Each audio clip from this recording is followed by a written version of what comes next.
Peace remains elusive in South Sudan, and the United Nations is warning of increased violence. Hello, I'm Anand Naidu, and this is The Heat.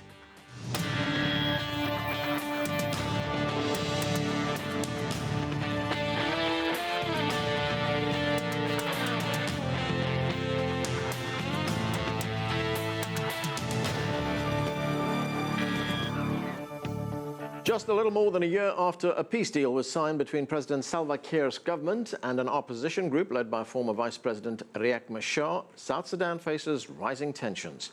Machar fled the country this summer, and he's again calling for war. The head of one international monitoring group says the country is worse off today than it was before. We begin with this report from CCTV's Patrick Oyet. In South Sudan's capital, Juba, it's business as usual. But the impact of July's violence is clear here, and the last thing most people want is another war.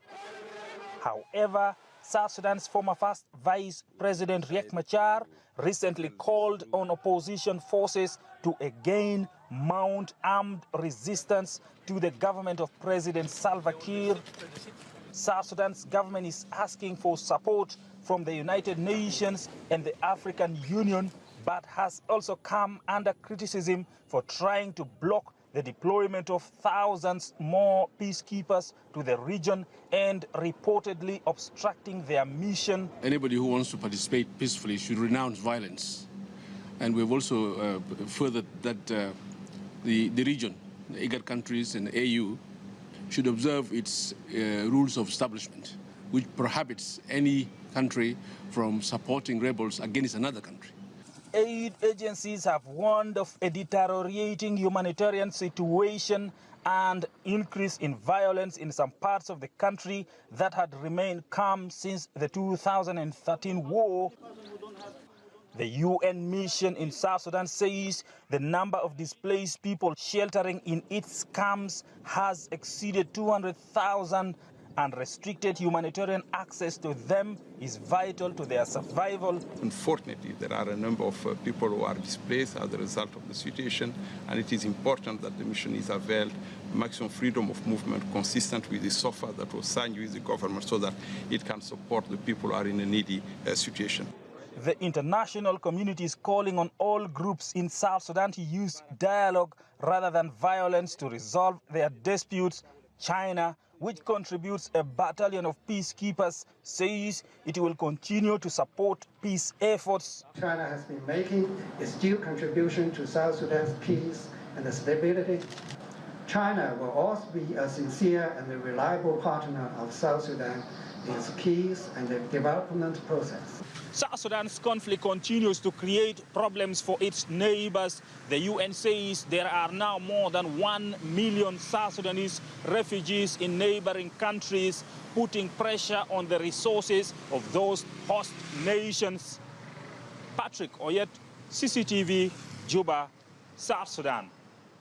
Joining us now, Gordon Buay is South Sudan's ambassador of Consular Affairs for North America. Ambassador, thanks for joining us. Thank you for having me, Anand. Well, as we've been reporting, the peace talks that took place in Sudan have collapsed. The UN says it's extremely concerned about increased reports of violence in many parts of the country. What is South Sudan doing right now to try and rescue that peace deal? Well, I wouldn't say that the peace process collapsed because the peace didn't collapse.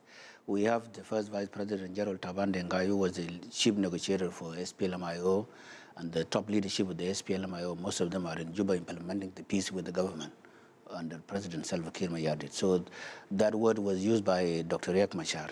And then for us, we see it as something which is not right because the peace cannot collapse because Dr. Riek Machar is not part of the transitional government of national unity. But the UN says there is increased violence in the country right now. No. If you look at the statistics, in Greater Upper Nile region, there's no fighting.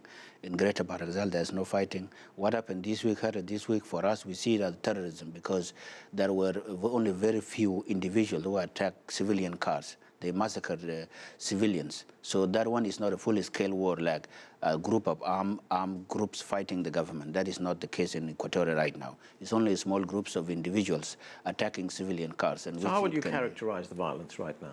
In Equatoria, I would characterize it as some sort of terrorism because they even killed the Ugandans and Kenyans because they attacked even a Ugandan bus that left Juba for Uganda. The Vice President, Taban Dengai, traveled to the United States in September. He talked about the threat of sanctions and the possibility of an arms embargo against South Sudan. Let's take a listen to some of what he said. South Sudan does not need an arms embargo or any sanctions. This is a new nation that has suffered a lot. We have suffered internally. We came from a very long war when Sudan was won. We are only 5 years old. We went into civil war among ourselves for 2.5 years, almost 3 years. We don't need more suffering. How can your government reassure the international community that there is no need for sanctions, no need for an arms embargo? What's the peace plan here? Well, we are implementing the peace, as you can see, after Riek Machar left and when Taban Dengai took over as the first vice president, most of the provisions have been implemented. The parliament is reopened, there is a cantonment sites. So this is a reassurance to the international community. On the issue of rapid deployment forces, we in principle accepted that the forces should be deployed, although we initially argued against the number, which was decided without consulting the region. We also accepted that. Our only concern is only on two provisions. Number one, the provision saying that the force should take over the airport and important installations. And number two, our position is that the force that would contribute should not come from an immediate neighbors. It should come from other parts of Africa, because most of our neighbors have interest in the south, so they cannot contribute troops. This is our position. So you haven't agreed to the deployment of 4,000 more troops. What number are you talking about? No, we agreed on the number, but we only object two things. Number one, taking over of the airports, and then number two, they should come from other African countries, not our immediate neighbors. This is our position. Right. There has been a very serious allegation made by the United Nations Secretary General Ban Ki-moon, and it was contained in a leaked letter. He expressed his concerns to South Sudan, in which he said that the country was undermining the deployment of more peacekeeping troops. No, we are not undermining. We are only, because you remember, in the early August, I think it was August 5th, when the IGAD heads of state met and decided that there has to be an intervention, a protection force, we agreed in principle. And then it was decided by IGAD that the chiefs of staff of the region would meet to decide and work out the mandate. So Resolution 2304 preempted the meeting of the African region, which they should have waited for what the region would have decided on the mandate and the number of forces. But in principle, we accept it. And we are not against 4,000, as even our Council of Ministers decided last week that, yes, we accepted the deployment of 4,000 forces, but we are negotiating with the UN on what they would be doing and which areas they should only be protecting: the relief corridors, the NGOs, and the civilians. But airport is working properly. You don't need to come and take over the airport, which is functioning without any problem. This is where we have some differences, but we are going to resolve them this week with the UN. Given these concerns that you have, what kind of timetable for the deployment of these extra troops are we talking about now? Well, it depends on our speed with the United Nations mission in South Sudan negotiation with our technical team. So when we agree that, okay, now these forces should come, and then they have to be deployed in this area and that area, and also the forces, because it is up to the UN to go and find the countries from the rest of Africa that will contribute forces. It is up to the UN. If there are countries ready, anytime, even next week, next month, they can go to the South Sudan, no problem on that. Well, tell me about the security situation in your country right now. The security situation, even you can do your research, to me is becoming better than before, because when the war happened after December 2013... You say better than before, yet you acknowledge that you need 4,000 more peacekeeping troops. No, 4,000, we don't need them because there's a conflict. It's because the UN already decided that they would deploy them after the incident of July. So we cannot stop them. If they want to come, we said, okay, that's fine. They can come and also contribute to the government efforts of rebuilding the South. But surely South Sudan has final say over the deployment of peacekeeping troops, doesn't it? Yes, but we cannot do anything as a government now, because if we say that, okay, we don't need these forces, they would say, okay, you know, still you are not stable. So we accept it, let them come in. So when they realize that the country is in peace, there's no conflict, and then they will decide to leave, because I think the resolution also has the provision that every year and then it will be reevaluated whether there's a need for forces to stay. So, but for now, if they want to come in, we are ready to receive them.